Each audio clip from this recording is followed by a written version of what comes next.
Okay, so the truth is, I've gone on record before talking about how much I dislike gacha games.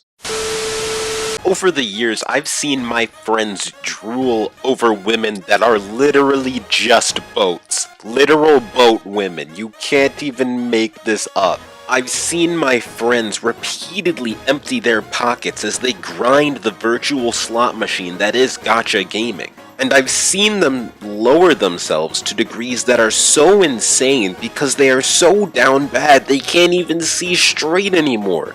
Speaking of mobile games, these Genshin fans are legit brainwashed. I don't want to talk about that. I hate that. I mean, I should probably explain myself. If for some reason you are someone who plays gacha games, I don't actually hate you, okay? A lot of my hatred ends up being misguided and aimed at the wrong people.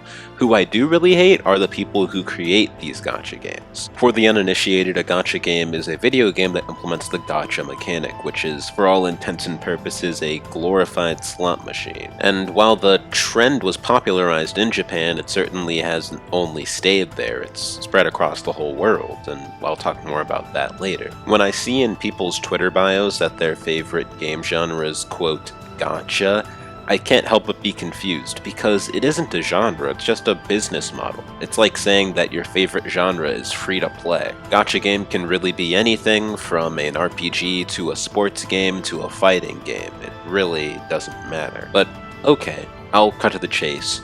Why do I hate gacha games? Well, it's because they're predatory. It's because every step of the way, gacha games are built to take advantage of their players. And I've seen this firsthand, and I've even experienced it at some point or another. A few years back, around the time of its release, I was borderline addicted to the game Fire Emblem Heroes, and it was mainly just because they were using characters who I already had attachments to as leverage against me. Luckily, I never spent any money on the game, but I spent many hours playing the game, and it was because I was trying to use that time to get on the same level as other people who were putting money into the game.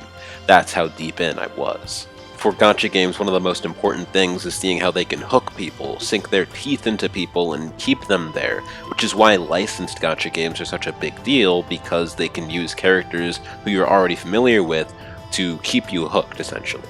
It's why we have games like Dragon Ball Legends, Fire Emblem Heroes, and Fate Grand Order. For an unlicensed game like Genshin Impact, which can't rely solely on familiarity to hook people, their strategy is arguably even more sly. Every character is a product meticulously crafted to be appealing, and they're dangled out in front of the players. There's a reason why most characters in the game are either cute or hot, and there's a reason why most characters in the game are presented in the game's story before you even gain access to them, so that when they finally are available, usually through the gacha process, they can dangle them out in front of you and go, oh, look at this character that you have an attachment to now. Oh, look at this character that you find attractive. Go get them, go feed the gacha machine. These are the kinds of games that convince people to spend hundreds, if not thousands of dollars on them. And yes, these are things that have happened to otherwise reasonable people. It's called a gambling addiction.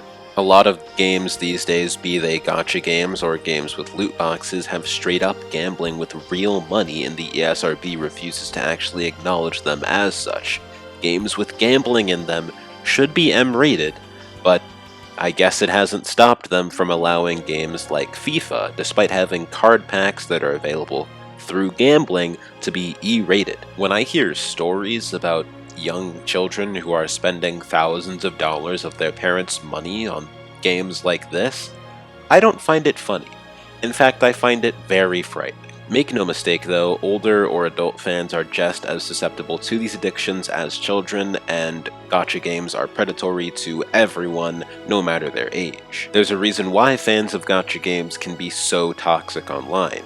Games that you can spend thousands of dollars on have pretty high attach rates. To most people, spending all of your savings on one game is a pretty big deal, and that's why these attach rates are so high, because people feel the need to justify their attachments to these games, right? You put in a certain amount of money, and you feel the need to go to bat for it, and if people start to attack that game, you feel the need to defend it. You may find yourself thinking, there's no way that I wasted my money, so I have to defend this game because it was a worthy purchase, this game is worth everyone's time and money. The relationship between the average gacha game developer and its players is a very toxic one because at a certain point, the developer holds all of the cards, it has all of the leverage, and it doesn't need to give anything extra to the players besides another easy way for the company to make money.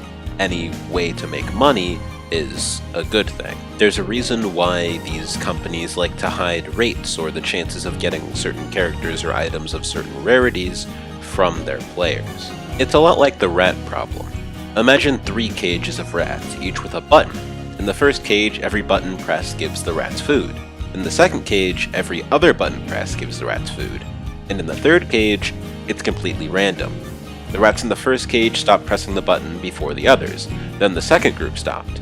The third group, however, never stopped. Not disclosing rates is just another way that these big companies are able to have leverage over their players and keep them in the gacha loop, keep them in the gacha vortex. As long as they don't know how likely it is for them to get a certain reward, they'll keep trying to pick at the scab, keep trying to see if they can get that character that they really want.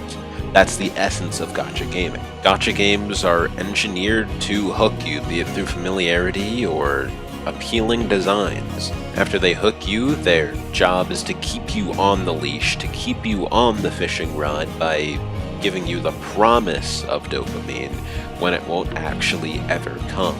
Companies like EA should be ashamed for allowing gambling addictions to be fostered in children, and other companies like Tencent, who have games more aimed at older audiences, should still be ashamed for manipulating their more adult consumers. I wasn't joking earlier when I said that I've seen my friends and others lose hundreds of dollars from these gacha games, so I can't stress enough that I really want to see these games cracked down on in some meaningful way. If you're out there and are struggling or have struggled with a gacha game related addiction, just know that you're valid, you're not the problem, and I encourage you to go out and try and play some games that aren't predatory and have complete experiences that aren't reliant on trying to siphon money from you and other players. So, with that in mind, we're gone.